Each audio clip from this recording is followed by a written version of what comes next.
আমার ছাদ বাগানে এই সিমগুলো হয়েছে। আর সাদা এই সিমগুলো দেখতে কি সুন্দর লাগছে। আর এই সিমগুলো খেতেও কিন্তু বেশ মজা। আমি কখনো এইরকম সাদা সিম দেখিনি। অনেক রকম সিম দেখেছি, বাট সাদা এরকম সিম কখনোই দেখিনি। আমাকে এই সিম গাছগুলো একজন দিয়েছিল। ধন্যবাদ তাকে আমাকে এত সুন্দর সিমের গাছ দেওয়ার জন্য। আর এই সিমগুলো দিয়ে আজকে অসাধারণ একটি ভর্তার রেসিপি আপনাদের সাথে শেয়ার করব। আসসালামু আলাইকুম viewers, welcome back to my channel Imis Rannaghor. Imis রান্নাঘরে আজকের আয়োজনে থাকছে এক টুকরো শোল মাছ আর পেরে নেওয়া সাদা সিমগুলো দিয়ে অসাধারণ একটি ভর্তার রেসিপি। ভর্তা বানানোর জন্য আমি এখানে নিয়েছি এক টুকরো শোল মাছ, ছোট সাইজের 3 থেকে 4টি আলু। আলুগুলোকে আমি গোল গোল করে কেটে নিয়েছি।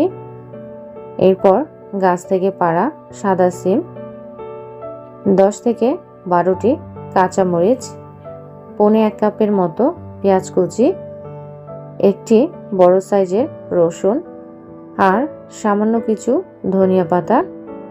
এখন এগুলো একটা সাইডে রেখে দিয়ে শোল মাছটাকে সামান্য একটু হলুদের গুঁড়া, সামান্য একটু লাল মরিচের গুঁড়া আর সামান্য একটু লবণ দিয়ে খুব ভালো মতো মেখে নিব। আপনারা চাইলে অন্য যে কোনো মাছ দিয়েও এই ভর্তাটা বানিয়ে নিতে পারেন।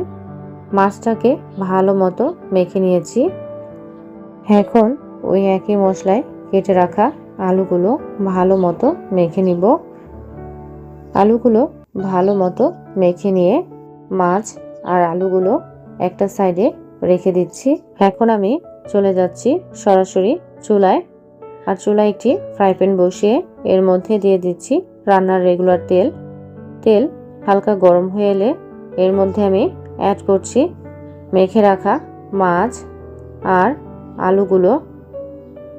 তবে একটা কথা, আলুগুলো কিন্তু পাতলা পাতলা করে কেটে নেবেন, এতে করে আলুগুলো তাড়াতাড়ি সিদ্ধ হবে আর ভাজা ভাজাও হবে। অ্যাড করছি সিমগুলো। সিমগুলো একটা সাইডে সরিয়ে নিয়ে অ্যাড করছি রসুন,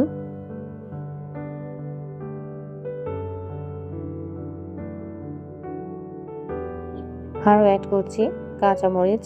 কাঁচামরিচগুলো হালকা একটু নেড়ে চেড়ে নিয়ে 2 থেকে 3 মিনিটের মতো তেলে ভেজে নিব। কাঁচামরিচগুলো ভাজা হয়ে গেছে, এখন আমি এগুলো উঠিয়ে নিচ্ছি। কাঁচামরিচগুলো উঠিয়ে নেবার পর সমস্ত কিছু হালকা একটু নেড়ে চেড়ে উল্টিয়ে পাল্টিয়ে নিয়ে এটাকে আমি বেশ কিছুক্ষণের জন্য ঢাকনা দিয়ে ঢেকে রাখবো, যতক্ষণ না পর্যন্ত সিম আর আলু ভালোভাবে সিদ্ধ না হয়। এভাবে ঢাকনা দিয়ে প্রায় 10 মিনিটের মতো রাখলে সিম আর আলু সিদ্ধ হয়ে যাবে। আর এই সময় চুলার আঁচ মিডিয়াম টু লোয়ে রাখতে হবে, না হলে ভিতরে কাঁচা থাকবে আর পুড়ে যাবে। প্রথম থেকে শেষ পর্যন্ত এভাবেই চুলার আঁচটাকে রাখতে হবে। এখন ঢাকনা তুলে নিয়ে হালকা একটু নেড়ে চেড়ে দিচ্ছি। আর এভাবে 2 থেকে 3 মিনিটের মতো ঢাকনা ছাড়া হালকা একটু নেড়ে চেড়ে নিলে সিম আর আলুটা ভাজা ভাজা হবে আর ভর্তাটা খেতেও ভালো লাগবে। এভাবে 2 থেকে 3 মিনিটের মতো ভেজে নিলেই চলবে। এখন এর মধ্যে দিয়ে দিচ্ছি শুকনো মরিচ।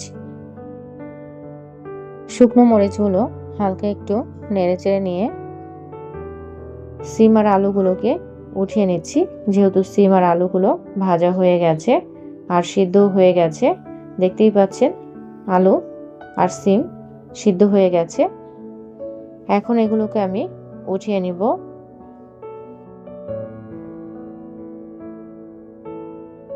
সিম আর আলুগুলো তুলে নিতে নিতে শুকনো মরিচগুলো ভাজা হয়ে গেছে। এখন আমি শুকনো মরিচগুলো তুলে নিচ্ছি। এখন এর মধ্যে অ্যাড করে দিচ্ছি পেঁয়াজ কুচি। পেঁয়াজটাকে 2 থেকে 3 মিনিটের মতো নেড়ে চেড়ে ভেজে নিব। পেঁয়াজের কচকচে ভাব থাকবে, সেই অবস্থাতেই পেঁয়াজটাকে আমি উঠিয়ে নিব। এতে করে ভর্তা খাওয়ার সময় পেঁয়াজ মুখে পড়বে আর খেতেও ভালো লাগবে। পেঁয়াজটাকে হালকা নেড়ে চেড়ে নিয়ে একটা সাইডে রেখে নিয়ে এর মধ্যে অ্যাড করে দিচ্ছি ধনিয়া পাতা কুচি। ধনিয়া পাতা দিয়ে হালকা একটু 2 থেকে 3 মিনিটের মতো ভেজে নিব। এর থেকে আর বেশি ভাজবো না, এতে করে ধনিয়া পাতার যে একটা স্ট্রং ফ্লেভার আছে সেটা থাকবে। আর এর থেকে বেশি ভেজে নিলে ধনিয়া পাতার ফ্লেভারটা আর ভালো মতো থাকবে না। পেঁয়াজ আর ধনিয়া পাতা ভাজা হয়ে গেছে, এখন আমি এগুলোকে উঠিয়ে নিব। আর মাছটাও ভালো মতো ভাজা হয়ে গেছে, মাছটাকেও আমি উঠিয়ে নিব। দেখুন সমস্ত কিছু আমি ভালো মতো ভেজে নিয়েছি। এখন আমি ভর্তাটাকে পাটায় বেটে নিব। এর জন্য এখানে আমি কিছুটা পেঁয়াজ আলাদা করে নিচ্ছি। অর্ধেকটা পেঁয়াজ আমি ভর্তার সাথে বেটে নিব, আর অর্ধেকটা পেঁয়াজ আমি ভর্তা বাটার পরে ভর্তার সাথে অ্যাড করে নিব। এখন আমি সমস্ত কিছু পাটায় বেটে নিচ্ছি। আপনারাও চেষ্টা করবেন শিলপাটায় এটাকে বেটে নিতে। দেখুন আমার ভর্তাটা বাটা হয়ে গেছে। এখন আমি বাকি অর্ধেকটা পেঁয়াজ আর শুকনো মরিচ মিশিয়ে ভর্তাটাকে আবারও আমি হাত দিয়ে মেখে নিব। এইভাবে অর্ধেকটা পেঁয়াজ পাটায় বেটে নিলে আর অর্ধেকটা পেঁয়াজ হাত দিয়ে এভাবে ভর্তার সাথে মেশালে ভর্তাটা খেতে অসাধারণ লাগে। আপনারা বাসায় একবার হলেও ট্রাই করে দেখবেন, আশা করি আপনাদের কাছেও ভালো লাগবে। আর এটা কিন্তু মুখে লেগে থাকার মতো একটি ভর্তার রেসিপি। আমার আজকের ভর্তার রেসিপি যদি আপনাদের কাছে ভালো লেগে থাকে তাহলে অবশ্যই লাইক, কমেন্ট এবং শেয়ার করতে ভুলবেন না।